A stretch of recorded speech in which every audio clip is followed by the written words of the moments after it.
anyhow, how do you know it's a base? Well, one thing, nitrogen is a giveaway, but the definite indication is if I give you K sub B, because I'm following the procedure in the book where you use the B's for representing bases, A's for acid association.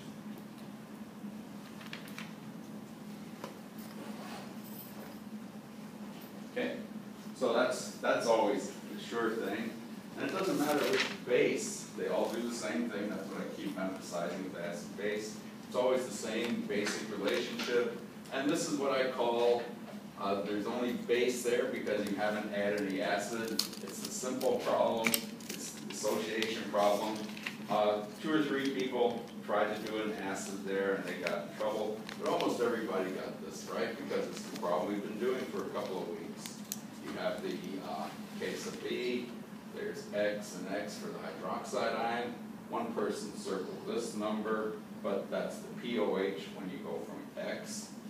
So that's what you want to do. The other thing, this you can do without thinking about it, but the other thing I pointed out, and almost everybody did this, you want to calculate the volume at the equivalence point, because as I said, that tells you the types of calculations you want to do.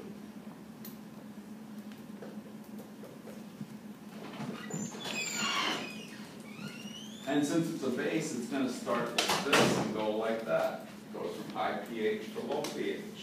Okay, because you're adding acid. So, sure enough, there's 11.65. That's this point here. Then the next couple of problems, and I'm going to jump down here a bit. Down here, I gave you, whoops, can't see it yet. It's just the wrong thing. Let's try this. There we go.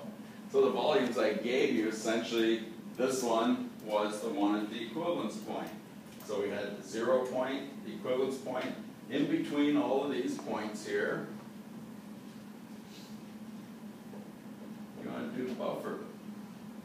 Now, a couple of people like the Henderson-Hasselbalch equation so much that they tried to use it here, and they tried to use it at the equivalence point. The only place Henderson-Hasselbalch equation can be used is if you have a buffer solution, if you have both the base and the conjugate acid. If you don't have both of those, you can't use the Henderson-Hasselbalch equation. That's why some people have big red X's where they started doing that. But in between here, between this point and 60 milliliters down here, you can use the Henderson-Hasselbalch, and I'll do some funny things with it in just a minute. Now the easiest point, as I said, because you just have to remember, if I give it to you, I don't always give it to you, the half equivalence point. And since this is a base, this is what most people did. And they did that, and they got POH, and then they converted it to pH. Nothing wrong. Here's something sneaky. Down here, I calculated, because you have to do this calculation at the equivalence point, I calculated the Ka. Remember, Ka times Kb. This is the acid for the conjugate acid. This is the Ka for the conjugate acid, the Kb for the base. They're related by being equal to Kw. It's 1.54 times 10 to the minus 10. I also gave you the relationship pH is equal to pKa. You put this number in here, that's Ka. Take the negative out, you get exactly the same answer. Except now you don't, in other words, you get pH is 9.81. Why does that happen? Right here, when you do the 14 minus the POH, you're doing this calculation, essentially. Pretty sneaky. Okay? So, that's a fast way to do it, but this is what most people did, and that's the way we went through it in lecture. And we didn't do the algebra to come up with this. Okay. Same thing. Let's see. This is the buffer one now. And by the way, on each of these, I gave you the half equivalence point and a buffer solution. And the thing that confused most people here is this step right here. You know it's a buffer solution because I said we're in between the 2 points there. Everything's buffered. Oh, one year somebody said, I can keep writing butter on my paper, that's buffer.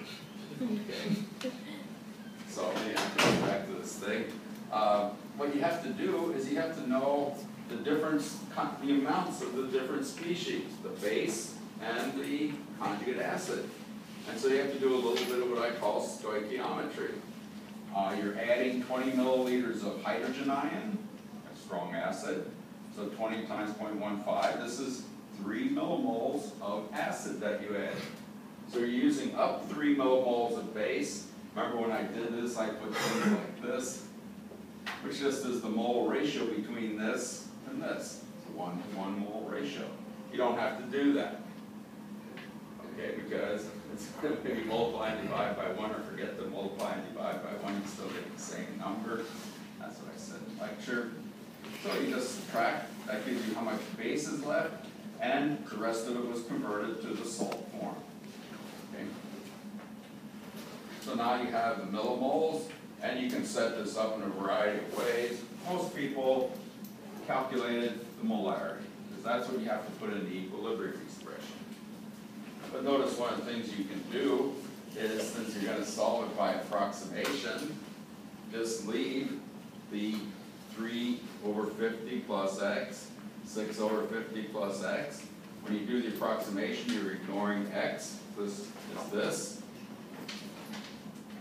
If these now do cancel out, and you get 3/6 or 1/2, that means all you do is multiply k sub b by 2. You get x. And do that, and you get pH 10.11. Again, since we're working with a basic buffer, you get the x is equal to the hydroxide ion concentration. That's why it's useful to write down the equilibrium expression. Okay.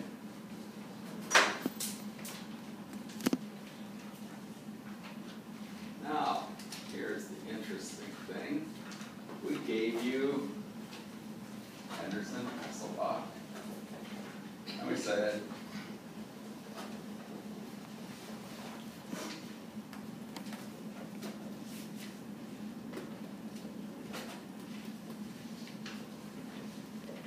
base over acid.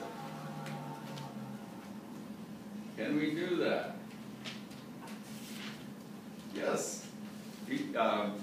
Two people that did use Henderson-Hasselbalch used the other thing.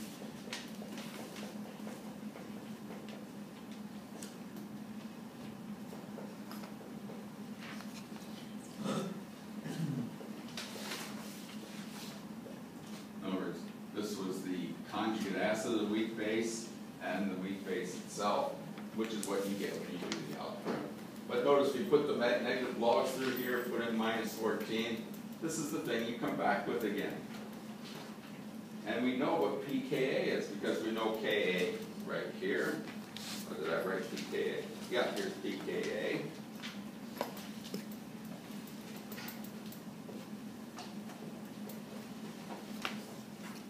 What's the base? This is part of the discussion the other day I was trying to get to. The base concentration, 60 over 50.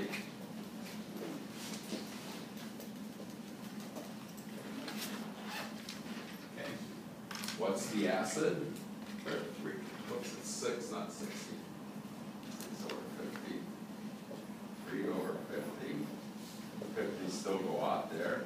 So what you're doing is 2. So I get the log 2.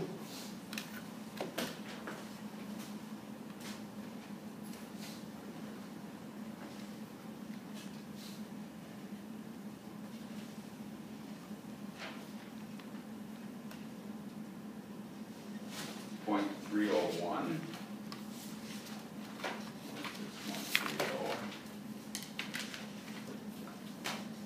What you have is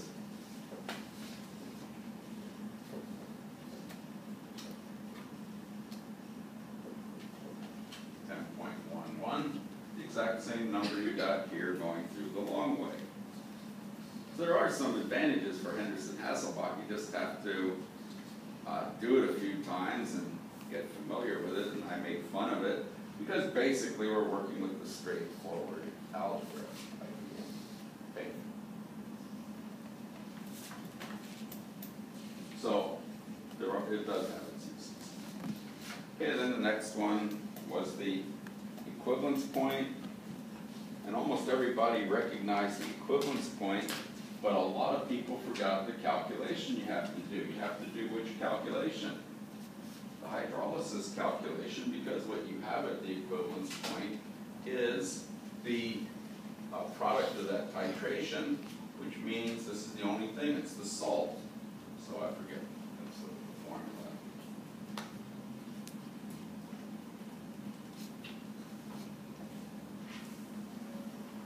So I gave you C2H9, and I didn't really care if you did the formula or not.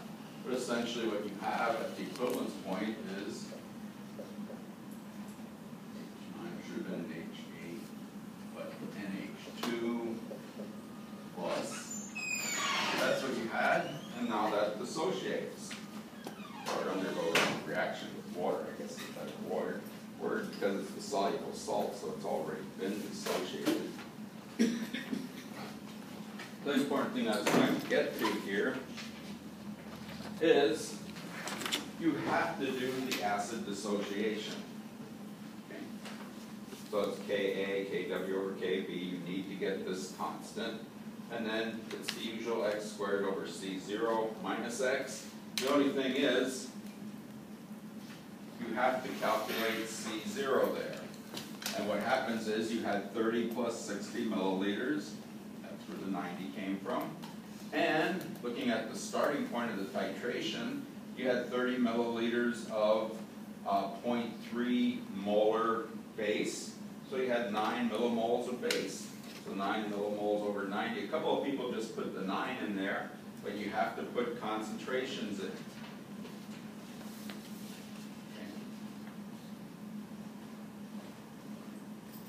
And then, now since this is an acid dissociation, the hydrolysis reaction, you get X is the hydrogen ion. One person subtracted that from 14 because it worked up here, so they kept on doing it. Yes? I'm sorry, I kind of lost you. How did you calculate the CO again? Oh, let's look back at the start of the problem here. There we go. It says there's 30 milliliters, 0.3 molar base.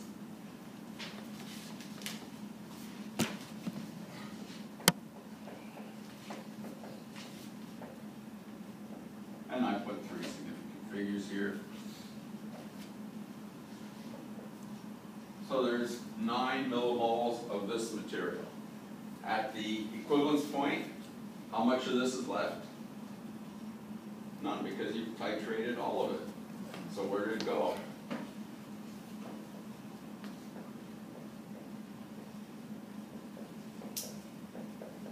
It went to the salt form. Okay.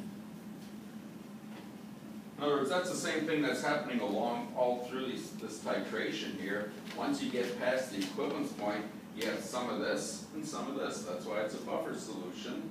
And you have, as you add more and more acid, you have less and less of the base, more and more of the salt.